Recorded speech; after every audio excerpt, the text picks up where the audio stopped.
आ गई तू। माँ बहुत भूख लगी है, कुछ खाने को बना दो जल्दी से। बता क्या खाएगी? माँ सबसे जल्दी तो मैगी बनती है ना। मुझे पता था कि तू मैगी ही खाएगी। चल हाथ मुंह धो ले, मैंने पहले से ही बनाकर रखी है तेरे लिए। सच में माँ? मैं बस अभी आई फिर तो। ये कहानी है रिया की, जिसे मैगी बहुत पसंद थी। वो हमेशा खाने के लिए अपनी माँ से मैगी ही मांगती थी, और जब घर में कोई नहीं होता था तब भी वो खुद मैगी ही बनाकर खाती थी। ऐसे ही वक्त गुजरता चला गया और फिर वो दूसरे शहर जाकर हॉस्टल में रहकर पढ़ाई करने लगी। और फिर एक दिन,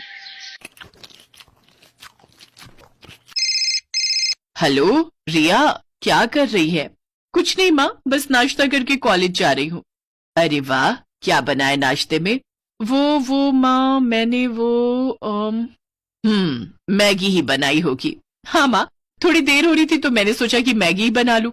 अरे मैगी की भूखी, तेरा पेट कब भरेगा इस मैगी से? पेट तो बहुत अच्छे से भर जाता है माँ, बस मन ही नहीं भरता। जब से रिया हॉस्टल में आई थी तब से ही वो दिन रात बस मैगी ही खाती रहती थी। ना तो उसने कभी कुछ और बनाना सीखा और ना ही सीखने में रुचि ली। ऐसे ही उसका कॉलेज भी पूरा हो गया और फिर वो अपने घर लौट गई।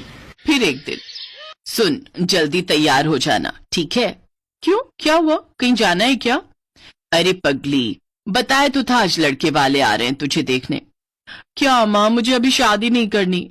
अभी नहीं तो कब करेगी? बुढ़ापे में क्या? चल जल्दी से तैयार हो जा। सरला के कहने पर रिया तैयार हो गई। सुधीर और उसकी माँ कुसुम उसे देखने आए। रिया की सुंदरता देखकर सुधीर ने उसे फौरन पसंद कर लिया और फिर 2 महीने बाद उनकी शादी की तारीख भी तय हो गई। इसी बीच सुधीर और रिया बाहर घूमने गए और फिर एक होटल में। तुम क्या खाना पसंद करोगी? मैं तो राजमा चावल खाऊंगा। वो यहाँ मैगी मिलती है क्या? हाँ मिलती ही होगी, पर होटल में आकर मैगी खाओगी? हाँ, क्यों नहीं। चलो ठीक है, जैसी तुम्हारी मर्जी। उस दिन सुधीर को समझ आ गया था कि रिया को मैगी बहुत पसंद है, लेकिन कितनी ज्यादा पसंद है ये तो उसे मालूम होना अभी बाकी था। फिर उसी शाम, रिया देख अब तेरी शादी होने जा रही है, अपने ससुराल में जाकर उन्हें क्या खिलाएगी? बस मैगी? अरे कुछ तो खाना बनाना सीख ले, वरना तेरी सास तुझे धक्के देकर घर से बाहर कर देगी। हाँ माँ, कल से मुझे खाना बनाना सिखा देना, ठीक है? रिया को कभी खाना बनाने में इंटरेस्ट नहीं आया। उसने जब बहुत आसानी से अपनी माँ को कहा कि वो कल से ही खाना बनाना सीखेगी, तभी उसकी माँ समझ गई थी कि वो जरूर कोई तिकड़म भिड़ा रही है। शादी को अब बस 10 दिन बचे थे और अगले ही दिन रिया की 4 सहेलियां उसकी शादी के लिए उसके घर में आकर रुक गईं। सरला समझ गई कि अब वो उसकी सहेलियों के सामने उसे क्या ही खाना बनाना सिखा पाएगी, और हुआ भी वही जिस बात का सरला को डर था। शादी की तारीख आ गई, पर असली कहानी तो अब शुरू होने वाली थी। शादी के ठीक 2 दिन बाद, रिया बेटी यहाँ आओ। जी माँ जी। हमारे यहाँ रिवाज है कि नई बहू दूसरे दिन खाना बनाती है। आज सुधीर के फूफा जी और मौसा जी खाना खाने आएंगे, तो तुम एक काम करो, 3-4 तरह की बढ़िया सब्जी वगैरह बना लो।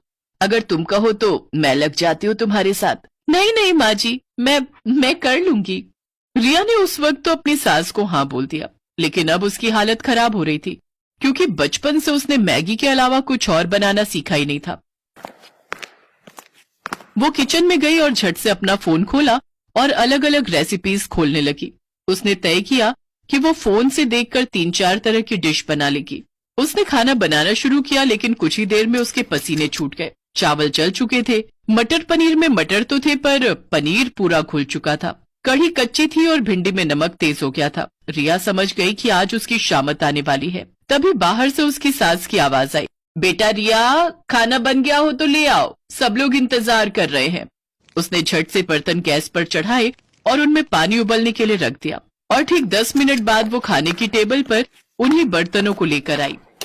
अरे वाह, बहू ने तो काफी कुछ बना लिया। लाओ बेटा, बड़ी जोर की भूख लगी है। हाँ हाँ भाई साहब, सही कहा, भूख तो जोरों की लगी है। जैसे ही मौसा जी ने पहला बर्तन खोला, वो चौंक गए क्योंकि उसमें मैगी थी। हैं? बहू ने तो मैगी बनाई है? दूसरा बर्तन खोलिए भाई साहब, उसमें होगा कुछ। मौसा जी ने जब दूसरा बर्तन खोला तो उसमें भी मैगी ही थी। इसमें भी मैगी है? जी, ये वाली वेज मैगी है मौसा जी। अच्छा, और बाकी बर्तनों में कौन सी मैगी है बहू रानी? जी, वो तीसरे वाले बर्तन में मसाला मैगी और उस वाले में अंडा मैगी है, खाकर देखिए, बहुत बढ़िया बनाई है मैंने। रिया की बात सुनकर उसकी सास कुसुम ने अपना माथा पीट लिया और उधर सुधीर के फूफा जी और मौसा जी एक दूसरे का मुंह ताकने लगे। लेकिन रिया ने इस घटना के बाद भी खाना बनाना नहीं सीखा। उसकी सास कुसुम ही सबके लिए खाना बनाती थी। फिर एक दिन कुसुम खाना बनाते हुए अचानक किचन में बेहोश हो गई और फिर अस्पताल में। देखिए, अब इनकी उम्र हो रही है, बेहतर है कि ये ज्यादा से ज्यादा आराम करें। और हाँ, खाने में इन्हें हेल्दी फूड दीजिए, जैसे सूप, पनीर, दूध, दही, अंडे से बनी चीजें। घर का खाना खाएंगी तो जल्दी से ठीक हो जाएंगी, वरना कमजोरी बढ़ती ही जाएगी और फिर बड़ी मुश्किल हो जाएगी। रिया और सुधीर कुसुम को घर ले आए, लेकिन रास्ते भर ना तो कुसुम ने और ना ही सुधीर ने उससे कुछ कहा। फिर अगले दिन जब कुसुम सोकर उठी तब, चलो अब फटाफट सबके लिए नाश्ता बना देती हूँ।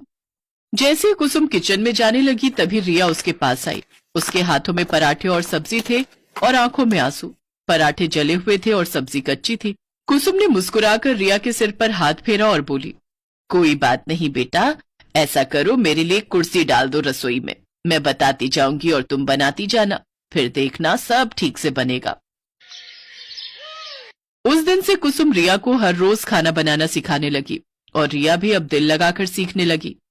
6 महीनों तक रिया ने मैगी को हाथ तक नहीं लगाया और अब वो बहुत बढ़िया खाना बनाने लगी। उसकी सास कुसुम भी अब पहले से तंदुरुस्त हो गई थी। फिर एक दिन जब रिया अपने कमरे में थी तभी उसकी सास वहां एक कटोरा लेकर आई। लो रिया, खाना खा लो। अरे माँ जी, मैंने खाना बनाया हुआ है, आपने क्यों?